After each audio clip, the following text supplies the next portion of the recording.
Sometimes you just can't get TP for your bunghole no matter how you beg, borrow, and steal for it. And that's where I was a couple weeks ago.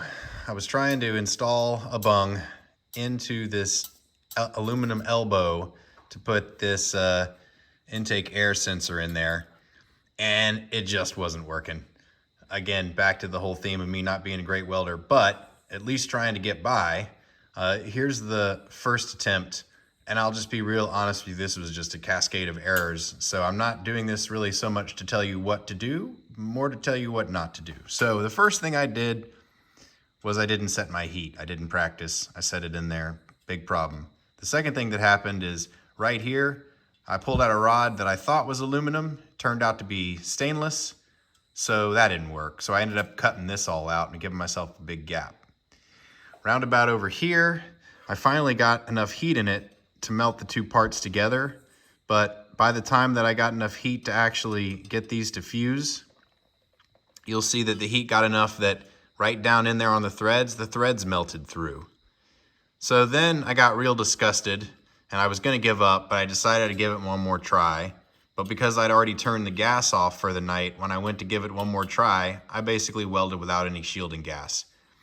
At that point, you'll note that this tube has a big dent in it, and that's where I spiked the tube against the concrete floor and walked into the house and had a beer. So, after composing myself, thinking about it a little bit more, here's where I've come to.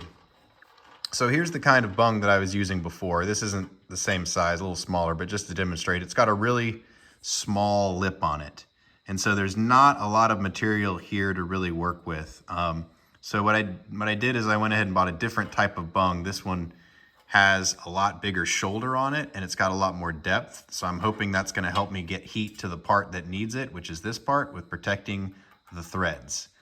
The other thing that I did is I took a brass, in this case it's like a 3/8 NPT, just happened to be a brass fitting I had, and I ran it down in there while I'm welding. My thought there is that the brass is gonna help keep the threads cool, and if they do get a little soft, hopefully it'll help keep their shape so I can at least salvage the threads. And then, you know, I actually did what I should have done in the first place, and I set some heat. I ran a couple of beads here and tried to figure out my heat. So here's kind of what I got. I got a attack here, attack there, and then I started working my way up here. I gave myself a pretty big gap because it's round and the bung is not.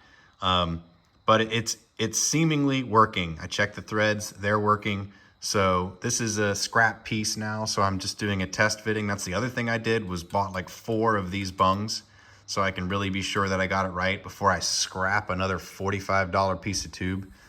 So now I'm gonna go ahead and see if I can finish this off, see if it all comes out all right, and if it does, I'll go do it on the real thing.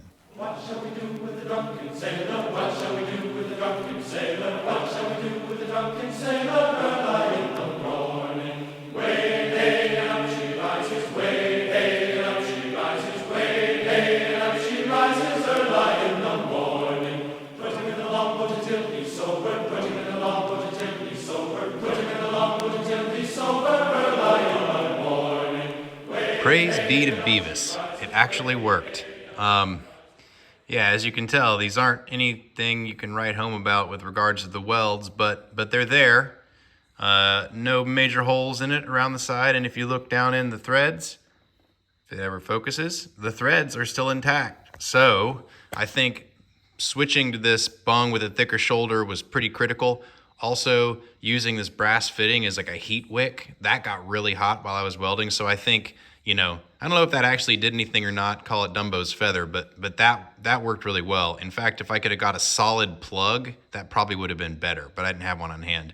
And just to round it out, the settings I ended up using were about 130 amps. I think it was, let me check, around 60 on the frequency and just north of 40% cleaning.